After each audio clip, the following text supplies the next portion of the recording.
提起菲律宾，大家的第一反应就是菲佣，他就像一个沉睡的巨人，可千万不能随便招惹。等到他真正苏醒过来的时候，他会把你房间的每个角落都会打扫得干干净净。说起这个菲律宾啊，其实是非常的魔幻的，因为这个地方的魔幻程度，就连印度人见面也要跑过来敬个礼。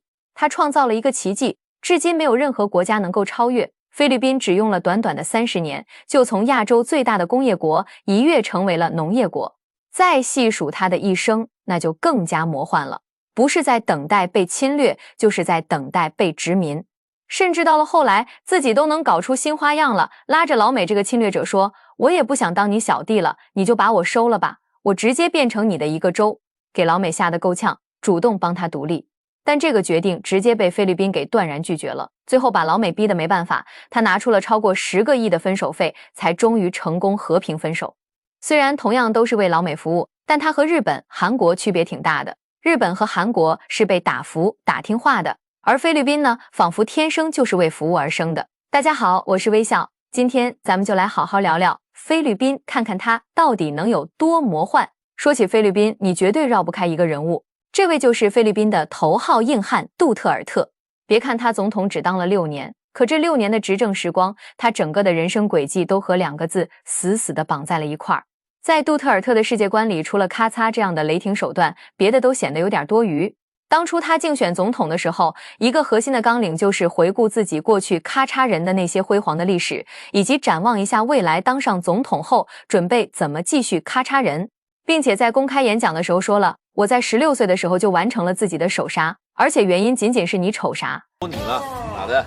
你再瞅一个试试啊！在拿下首杀后的杜特尔特变得一发不可收拾，在学校里和人发生了争执，他抬手就是一枪。看到这儿，你可能会觉得好奇，菲律宾没有法律吗？为什么这类事可以公开说，而且还是在总统竞选期间？菲律宾的法律就如同外卖上的牛肉面，你不能说它没有，但它只存在于纸面上。看到这儿，你或许觉得离谱，但跟它的建国史比起来，这些都是小儿科。菲律宾这个地方可以用天女散花来形容，它是一个群岛国家，有7000多个岛屿。严格意义上说，它没有建立过大一统的国家，直到现在它也是稀碎。它有90多个民族，70多种语言，100多个政党，200多个家族。就连菲律宾这个名字都是西班牙人给取的。它的南面是苏禄苏丹国，以北被称为吕宋，是咱们大明的疆土。公元14世纪的时候，他们的国王还曾来过大明朝拜，结果来的时候好好的，回去的时候这位东王在路上病逝了，就安葬在今天的山东德州。剩下的人回了国，还没等消停2天呢，阿拉伯人就来了，建立了伊斯兰政权，当上了他们的第1任大哥。等到了16世纪，大航海时代来临了，西班牙人把阿拉伯人赶跑了，开启了长达300多年的统治。西班牙的殖民方式那叫一个简单粗暴，基本上就是3件事儿：传教、挖矿和搞大种植园。西班牙带来的宗教和精神世界，让菲律宾和拉劳美家看起来像亲兄弟，唯一的区别就是菲律宾离老美可没那么近。但很快他就补齐了这个短板。到了1898年美西战争爆发，老美就忽悠菲律宾说，大丈夫身居天地之间，岂能郁郁久居人下？菲律宾人一听有道理啊，就帮助老美击败了西班牙。战败后的西班牙就把自己的3个小弟打包卖给了老美，其中菲律宾要价2000万，换算过来也就是1个多小目标。当时菲律宾的人口有3000多万，算下来一个人也就合3块多钱呗，还抵不上1斤猪肉呢。虽然这钱没花多少，但对于老美来说，这也是一点一点掠夺来的呀。都知道老美那是雁过拔毛的主，但在菲律宾这里栽了大跟头，深刻体会了一把什么叫投资需谨慎。本想翻着背挣回来的，结果到了实地一瞅，好家伙，穷的是叮当乱响，要啥没啥。我收了，你分币挣不着，我还得给你原件，赶紧给菲律宾叫过来。那啥老弟，你独立吧，哥支持你。老美这话还没说完呢，菲律宾那边脑袋摇得跟拨浪鼓似的，让我独立那是坚决不可能的。我这都给人当了400、500年的小弟了，没大哥罩着的日子，我浑身不得劲儿，睡觉也睡不踏实。一合计，干脆一不做二不休，我干脆也不做什么菲律宾了，我直接加入做个小美，给你当儿子都行，成为你下面的一个州。这话一说出来，可把老美吓得不轻。我从未见过有如此厚颜无耻之人。而这个地方还是他花钱从西班牙人手里买来的，你说他得多闹心。为啥老美死活就是不要这个地方呢？当时老美的人口也就 1.3个亿，而菲律宾人口有3000多万，能占到老美人口的20%多。一旦要是让这菲律宾加入老美，那可完球子了，菲律宾直接成为了老美最大的州。咱都知道，老美的总统和议员都是竞选出来的，我要是同意你加入，你一人一票，我这总统都得变成你菲律宾人。这哪是我殖民你啊，这明明是你反向殖民我们老美啊。而当时的菲律宾议员可真的幻想过要让菲律宾人当老美总统的，而这类声音断断续续到今天都还有。那场面大概就是老美我叫你一声，你敢答应吗？给老美吓得赶紧拿502把嘴封上了，就怕出现声音让菲律宾误会。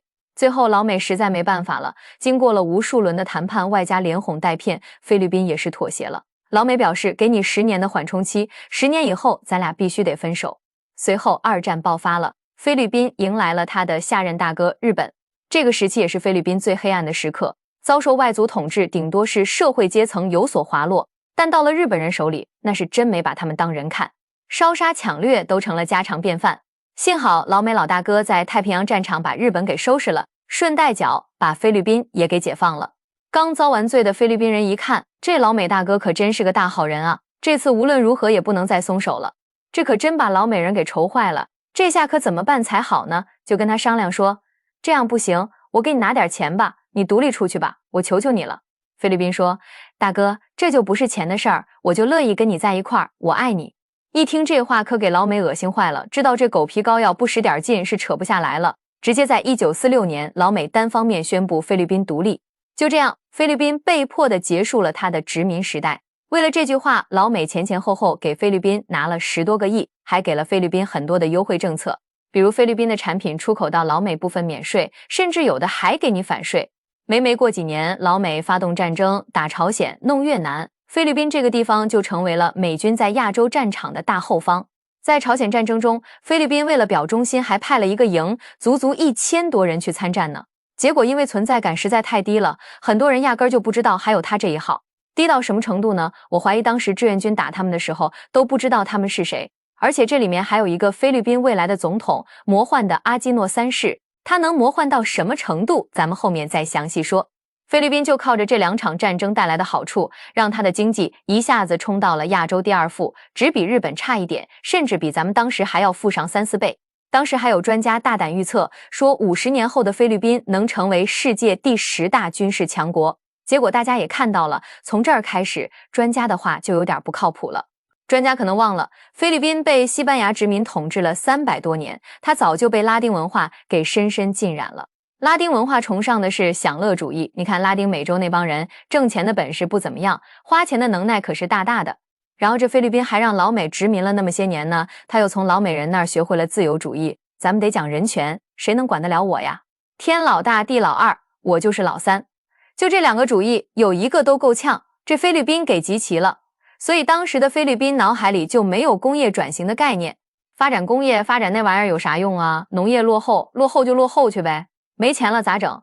没钱了就啃大哥，自个儿想办法挣钱多费劲呢。但你总这么啃老美，他也受不了啊。思索再三的老美一看，拉倒吧，你自己玩去吧，就把这个战略重心转移到了其他国家。老美一撤，菲律宾的经济是瞬间崩盘。其实老美走的时候，还是给菲律宾留下了不少的家底的，即使是躺在功劳簿上睡大觉，也能安稳个几十年。那为啥菲律宾的经济崩盘得这么快呢？这都要感谢一个人，他叫费迪南德·马克思。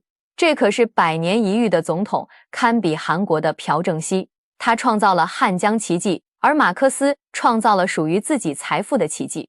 在他身上生动地诠释了什么叫一人得道，鸡犬升天。在他上位后，他家的狗都必须吃上一口皇粮，他老婆更是被指定为总统的唯一继承人。这权力已经到手，那下一步就得研究捞钱了。这时刚刚上位的老马没什么本钱，他一琢磨，日本的战争赔款还放在那里没用呢，这不就是我的本钱吗？没过几年，菲律宾几乎所有的支柱型产业都变成了老马的私人财产。不过做生意嘛，来钱还是太慢了。他转念一想，我干脆直接开一家银行得了，搞金融这玩意儿来钱多快啊！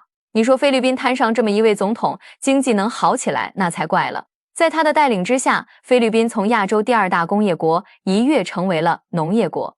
但你要说全怪这个老马也不对，因为它这个地方本身就是家族政治。在菲律宾，省长、市长是世袭的，主要由4大家族和若干个小家族共同统治。所以你别管谁上位，都是疯狂的先为自己的家族谋取利益，谁还能管老百姓的死活？只是这个老马自己吃肉，连汤都不想给别人喝，这才引发了其他家族的疯狂不满。于是老马变成了众矢之的。随后，正面的部队又向总统府发射了一枚火箭弹。老马顾不上感谢老铁刷的火箭，就在老美的帮助下逃往了老美。跟他一起走的飞机上还有300多个行李箱，里面奇珍异宝无数，但这也不过是马克思财富的冰山一角。阿基诺夫人上台后，立即冻结并开始清算马克思家族的具体财产，查了3年才勉强弄明白这老马到底贪了多少。明朝大贪官严嵩倒台后有抄家的目录，如果老马的家产也写成书的话，一定比他厚得多。据统计，马克思光在菲律宾的房产就高达4500亩，农场23处，公司232家，电视台18家，广播电台36家，私人飞机29架，游艇13艘，现金10亿，黄金珠宝数吨。马克思到底有多少家产，可能他自己都不知道，据不完全统计不会少于100亿美金。要知道当时的美金是什么含金量。老马的时代结束了，但菲律宾一下子更乱了。因为之前所有人都有一个共同的敌人，现在这个敌人跑了，剩下的大小家族就开始争地盘抢位置。这个时候的总统叫阿基诺3世，他之所以能上台，除了他是门阀的后代之外，还有一个重要原因是他母亲去世了。阿基诺夫人在大选前几个月去世，让菲律宾的老百姓非常同情他，这对于他的当选有着非常大的帮助。谁能想到你死了这句话居然能成为一种优势，在他当选时菲律宾能有多乱呢？2014年，在舆论的压力下，菲律宾的警察组织了全副武装的特警，突袭了首都马尼拉最大的监狱。警察之所以突袭监狱，是因为警方确信这座监狱实际上是由被关押的犯人们掌控的。尽管已经做好了充分的心理准备，但警察进入监狱后还是惊呆了。在这座监狱里面，有20多间牢房被改造成了豪华别墅，里面的锅碗瓢盆是样样齐全。在这里的犯人可以毫无顾忌地使用手机、电脑。警察还发现了大量的奢侈品，还有成捆的美金。在物质建设之外，犯人们的精神文明建设也同步进行。在监狱里，他们专门打造出有闪光灯的托运室，每周昨晚这首《睡伴》。除了这些表演，有些犯人也颇有艺术追求。警察在监狱里发现了一个相当专业的录音室，因为这里有个犯人是个文艺青年，他在服刑期间录了10首情歌，还发布了专辑。专辑销量超过了15000张，被媒体票选为菲律宾最佳新人男歌手。这位在监狱里发歌的大佬，本职工作其实是银行劫匪。他进监狱的时候，带着自己的厨师、秘书、保镖和服务员，甚至连家具都是自己带进去的。不仅如此，他还在监狱里拥有自己的军火库，有事没事还能离开监狱去处理点业务，手下的杀手也能在接单的时候出去执行任务。真正做到了工作坐牢两不误。看到这里，大家应该能想象到菲律宾司法系统的威慑力了。作为一个司法系统完全失灵的国家，菲律宾的犯罪问题只有能不能，不存在敢不敢。但这一切都伴随着一个男人的横空出世，一去不复返了。他就是菲律宾第一狠人杜特尔特。在他的眼里，没有什么事儿是一梭子解决不了的，如果有，那就再给你来上一梭子。他上任时，达沃市正处于最混乱的时期，被称为谋杀之都。因为这里既有伊斯兰教区，又有天主教教区，两个教派之间的矛盾本就非常尖锐，导致权力关系错综复杂，四面八方的罪犯都爱往这儿躲，在这儿搞个爆炸枪击，连新闻都上不了。就是这样一个城市，在老杜的带领下，安全指数直接冲到了世界第7，号称东南亚最和平的城市。那老杜是怎么做到的呢？那就是对所有的罪犯先开枪后问话。他先是成立了达沃市行刑队，对达沃市所有的罪犯和混混们进行了疯狂的清扫，又设置了一系列的禁令，公共场合禁止吸烟，凌晨1点以后禁止售卖酒精饮料，还有未成年人也禁止消费。总结下来就是可抓可不抓的那就抓，可判可不判的那就判，可杀可不杀的那就杀，对重刑犯那更是零容忍，宁杀错不放过，只要你们敢死，我就敢埋。尤其是那些毒品贩子，一旦被逮到，枪毙都算是最轻的处罚。老杜专门给他们准备了一整套手段，有的被扔去喂了鱼，还有的在沙场里被活埋。你要是还敢嘴硬，那就直接把你拉到1000米高空，让你体验一把自由落体。他还搞出了一种叫双倍绞刑的规矩，人死了以后还得把尸体再绞一遍，主打一个杀鸡儆猴。这一系列的禁令颁布以后，杜特尔特亲自下场巡逻，穿上皮夹克，骑上大摩托，左手手枪，右手现金。只要是看到有人为非作歹，二话不说直接掏枪。但是要是看到贫苦的老百姓，直接就是一捆现金扔过去。有一次，杜特尔特跟往常一样巡街，看到一个人在禁烟区吸烟，他掏出手枪顶住这个人的脑门，逼着他把自己的烟头吃下去才算完。为啥老杜喜欢干这事儿呢？咱之前说了，老杜还是小杜的时候比较不让人省心，所以他爹就给他派了一群保镖。其中有一位市长习惯每天晚上骑上他的大摩托车，扛着一把猎枪去巡逻。